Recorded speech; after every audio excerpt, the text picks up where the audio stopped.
할렐루야. 6월 29일 목요일 새벽 기도를 시작하겠습니다. 사도신경으로 우리의 신앙을 고백하시겠습니다.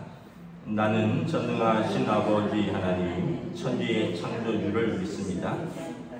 나는 그의 유일하신 아들 우리 주 예수 그리스도를 믿습니다. 그는 성령으로 잉태되어 동정녀 마리아에게서 나시고 본디오 빌라도에게 고난을 받아 십자가에 못 박혀 죽으시고 장사된 사흘 만에 죽은 자 가운데서 다시 살아나셨으며 하늘에 오르시어 전능하신 아버지 하나님 우편에 앉아 계시다가 거기로부터 살아있는 자와 죽은 자를 심판하러 오십니다. 나는 성령을 믿으며 거룩한 공교회와 성도의 교제와 죄를 용서받는 것과 몸의 부활과 영생을 믿습니다. 아멘. 찬송가 321장입니다. 찬송가 321장입니다.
사도행전 5장 1절에서 16절까지 말씀입니다.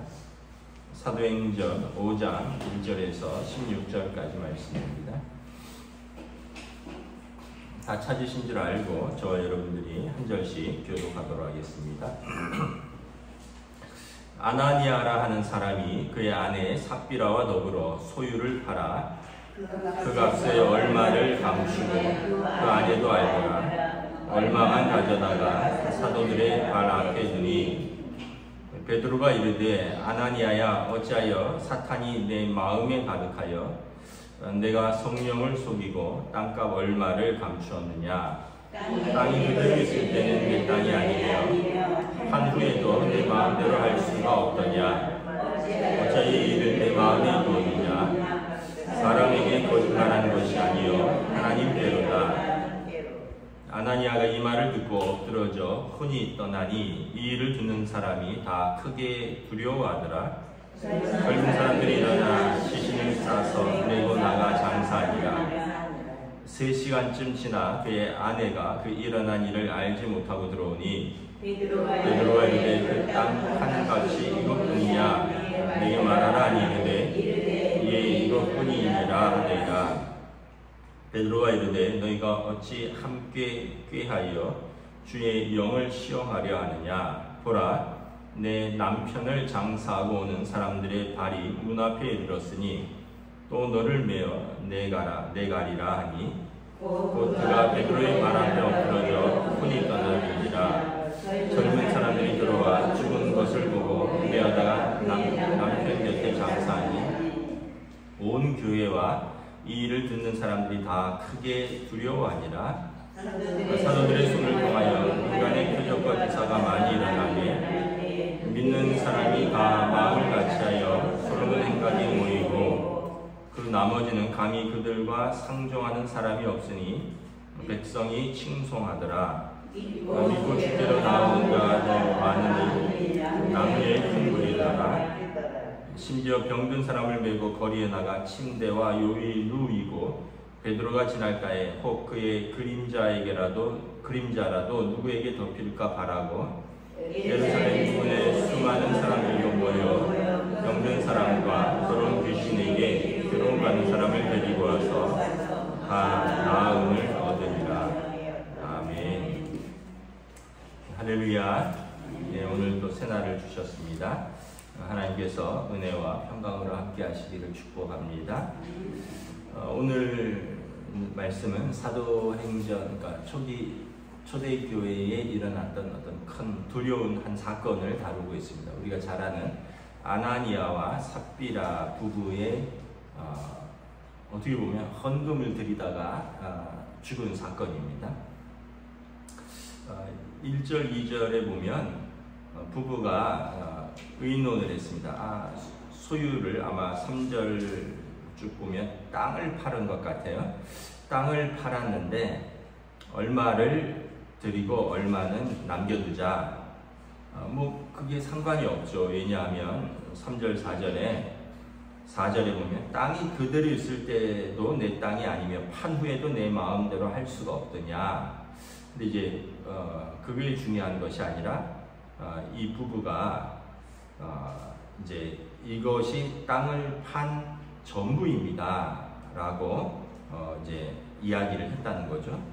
굳이 그렇게 할 이유가 없는데 사실은 여러분 물질을 드리는 것 얼마나 귀한 것입니까? 그런데 왜 그랬을까? 7절에 보면 7절 8절에 보면 이제 그의 아내한테도 묻죠. 땅 판값이 이것뿐이냐 했더니 예 이것뿐이라. 그러니까 이제 두 부부가 이제 의논하기를 우리가 땅을 팔고 이걸 전부를 드렸다고 하자라고 의논을 하고 아마 사도들에게 가져왔던 것 같습니다. 왜 그랬느냐를 우리가 추정을 해보면 우리가 이제 36절에 4장 36절을 좀 근거로 볼 수 있는데 레위 사람 요셉인데 그의 별명은 바나바라고 했죠. 번역하면 위로자, 착한 사람이라는 뜻입니다.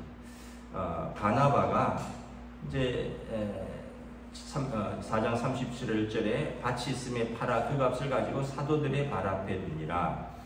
그때 아마 그 초대교회에 이제 그 사람들의 어떤 어려움을 교회가 많이 구제했는데 교회 자체가 돈이 있는 것은 아니니까 부유한 성도들이 자기 것을 팔고 자기 것을 드리고 해서 서로 물건을 통용하고 또 필요한 자들을 돕고 이랬는데 특별히 바나바라고 하는 그분은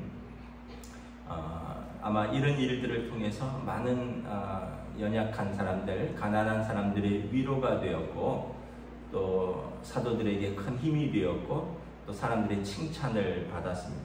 오죽하면 이름으로 불리지 않고 그 사람 하면 위로의 사람, 그 사람 하면 착한 사람, 이렇게 별명으로 불렸겠습니다.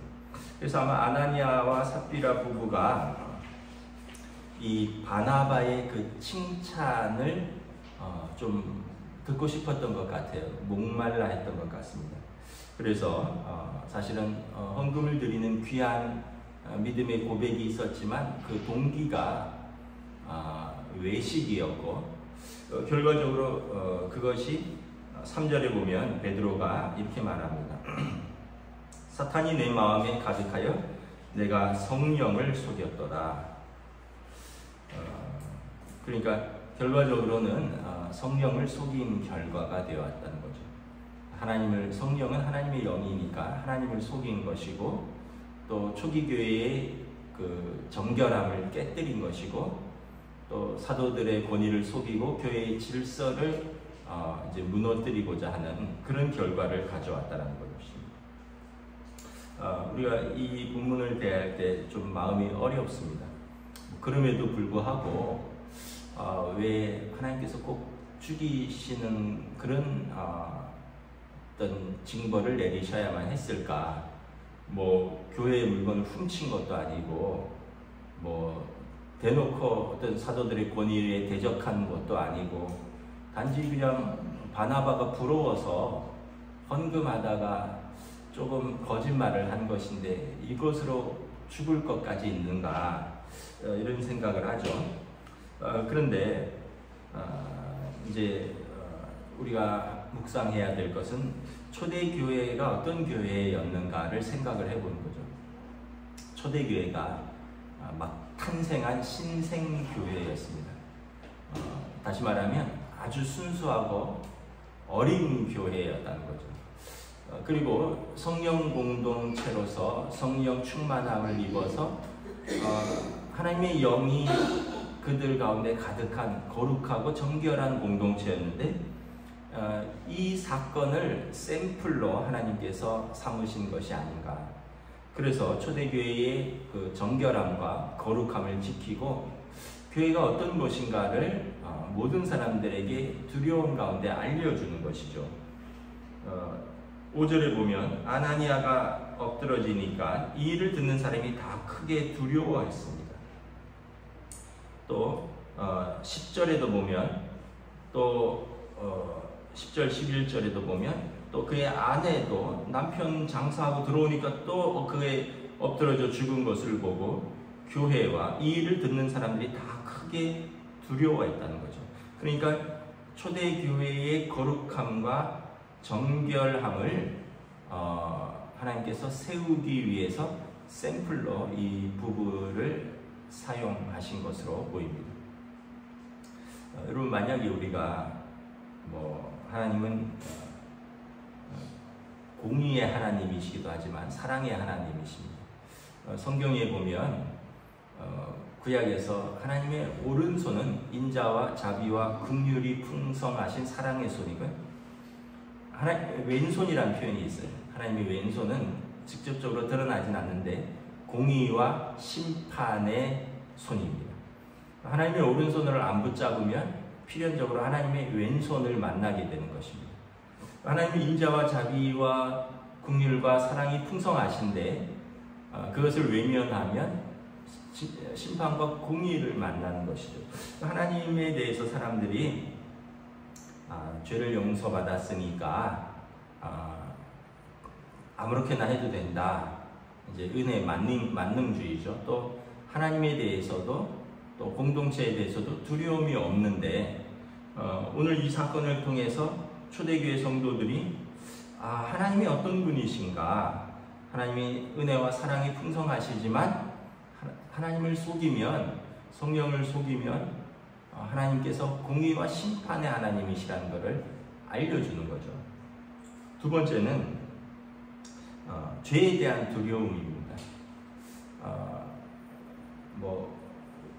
거짓말도 그렇고, 또 사람을 속이는 것도 그렇고, 또 이런 것에 대해서 초대교회는 굉장히 두려워했다는 거죠. 왜냐하면 이런 일들을 주변에서 겪어보세요. 여러분, 우리가 함부로 그렇게 사람을 속이고 하나님을 속이고 거짓말하고 또 뭘 위장하고 위선하고 또 어떤 일들을 거짓들을 함부로 행할 수 있겠습니까? 그러면 막 죽는데요. 그러니까 사람들이 죄에 대한 경각심을 가지는 거죠. 죄에 대한 두려움을 가지는 겁니다. 그러니까 이 하나님에 대한 두려움이 이제 죄를 짓는 것에 대한 두려움. 그래서 하나님 앞에서 신앙생활을 한다는 것, 죄를 멀리해야 된다는 것에 대한 사람들의 마음의 각성이 일어나는 것이죠. 이 일을 위해서 아마 초대교회에 이 사건을 샘플로 사용하신 것입니다. 세 번째는 교회의 질서와 권위를 세워주시는 것입니다. 사람들이 그냥 사도들을 속였다라고 생각을 했지만 결국은 이것은 거룩한 공교회를 속인 것입니다. 그래서 자기들의 의도대로 교회의 질서와 교회의 권위를 함부로 훼손하려고 했다는 것이죠. 하나님께서 이것을 용납하지 않으신 거죠.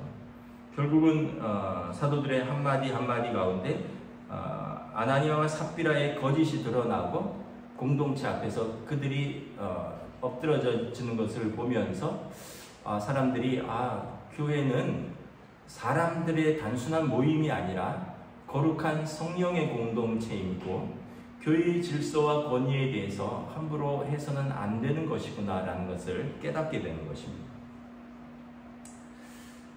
초대교회뿐만 아니라 한국교회도 이제 우리 초기 한국교회의 이제 초창기 한국교회 세브란스 아니라 세문안교회라든가 연동교회라든가 안동교회라든가 이런 초기 교회들의 140-50년 된 교회들 그 초기 교회 당회록에 보면 교회의 권위와 질서에 대해서 굉장히 엄격하게 다루고 있습니다.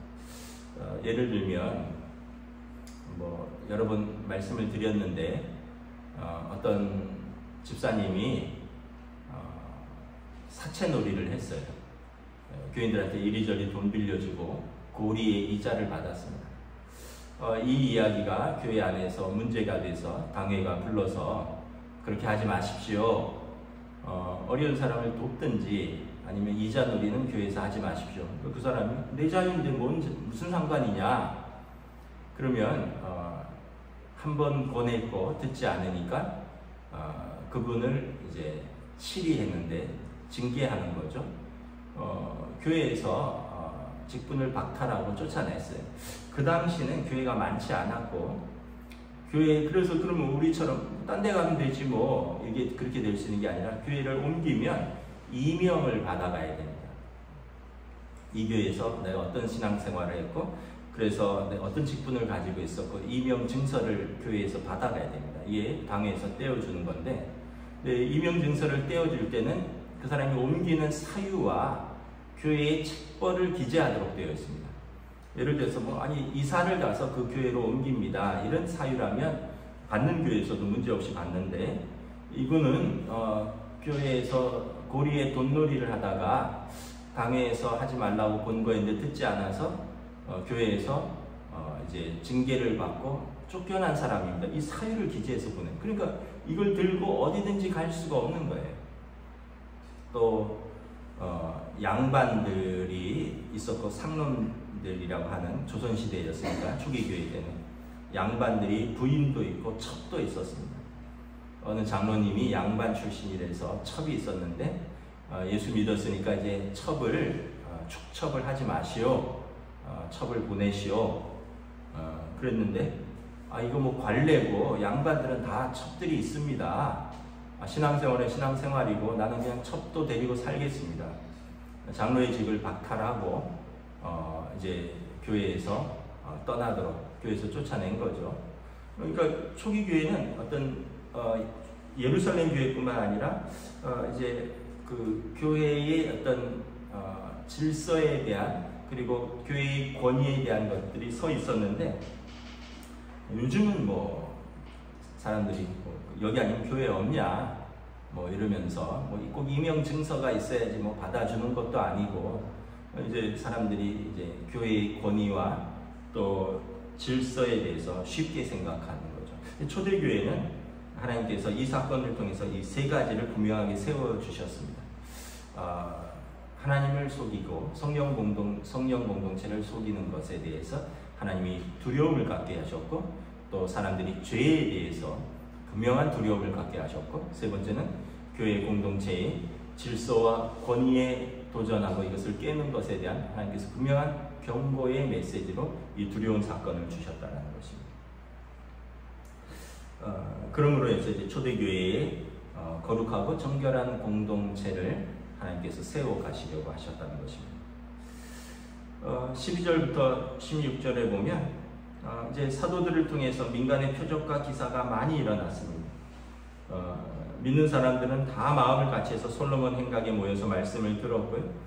그리고 감히 그들과 상종하는 사람이 없으나 백성은 칭송하더라. 사람들이 그 사람들하고 같이 모이면 공회의 결정을 따르지 않는 것이기 때문에 잡혀갈 수도 있고요.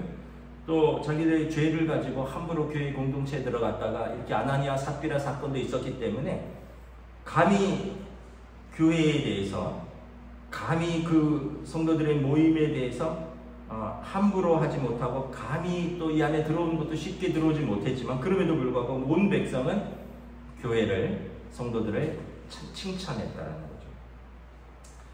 많은 이적과 표적과 기사가 나타났는데 병든 사람들이 병이 나았고 뭐 귀신이 쫓겨났고 15절에 보면 심지어 어떤 사람들은 그 약간 미심적으로 베드로가 지나갈 때 그림자에게라도 덮이면 나을까 해서 막 그 베드로가 지나가는데 뭐 병든 식구들을 데리고 와서 그림자라도 덮일까 이렇게 좀 미심적으로도 모였을 만큼, 그만큼 사도들을 통하여 많은 표적과 기사가 드러났습니다.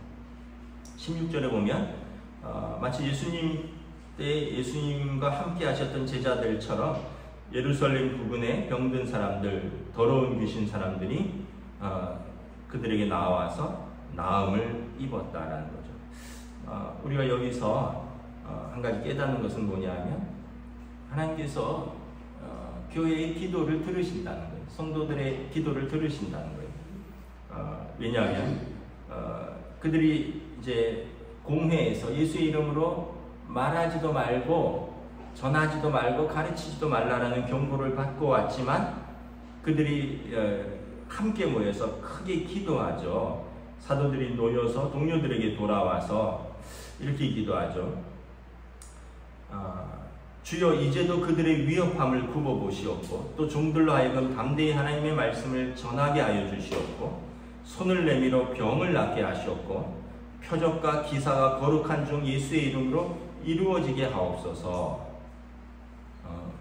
그들이 하나님 앞에서 이렇게 간절히 모여서 기도할 때 성령이 충만했고 그리고 담대히 말씀을 전했고 교회 공동체에 대해서 세상과 또 교회 공동체를 어지럽히는 사람들이 감히 함부로 할 수 없었고 그리고 그들의 기도에대로 민간의 기적과 표적과 이런 일들이 일어나서 하나님의 이름이 높임을 받았다는 것입니다. 그러므로 여러분 우리가 두세 사람이 예수님의 이름으로 모일 때 예수님이 우리가 함께 하신다고 말씀하셨고 너희가 예수의 이름을 부르며 병이 낫기를 위하여 서로 기도하라. 서로 죄를 고백하며 병이 낫기를 위하여 기도하라. 우리의 기도를 하나님께서 들으신다라는 것을 초대교회는 분명히 보여주신 사건입니다. 저와 여러분들이 다시 한번 우리가 건강한 두려움, 또 교회 공동체는 어떤 공동체인가, 그리고 우리 기도를 들으시는 하나님 앞에서 우리가 두려움과 떨림으로 우리 신앙생활을 해나갈 수 있기를 바랍니다. 기도하겠습니다. 하나님 은혜를 감사합니다. 오늘 초대교회의 아나니아와 삽비라 사건을 통하여 하나님께서 분명히 그들 가운데 함께 하신다는 것을 모든 믿는 사람 가운데 또 그것을 지켜보는 세상 가운데서도 분명히 알게 하셨습니다. 하나님에 대한 두려움, 또 죄에 대한 두려움, 또 교회의 질서와 치리에 대한 공동체에 대한 또 분명한 두려움을 허락하셨고, 그러므로 말미암아 세상 사람들이 감히 그들과 상종하지 못하나 그들을 칭찬하였다라는 초대교회의 기록을 다시 한번 바라봅니다. 다시 한번 오늘 우리들의 신앙생활은 우리 하나님 앞에서, 사람 앞에서, 또 우리 공동체 앞에서 두려움과 떨림으로 우리가 믿음으로 신앙생활을 할 수 있도록 저희들을 붙들어 주시옵소서. 감사를 드리오며 우리 주 예수 그리스도 이름으로 기도드리옵나이다. 아멘. 하늘에 계신 우리 아버지, 아버지의 이름을 거룩하게 하시며 아버지의 나라가 오게 하시며 아버지의 뜻이 하늘에서와 같이 땅에서도 이루어지게 하소서. 오늘 우리에게 일용할 양식을 주시고 우리가 우리에게 잘못한 사람을 용서하여 준 것 같이 우리 죄를 용서하여 주시고 우리를 시험에 빠지지 않게 하시고 악에서 구하소서. 나라와 권능과 영광이 영원히 아버지의 것입니다. 아멘.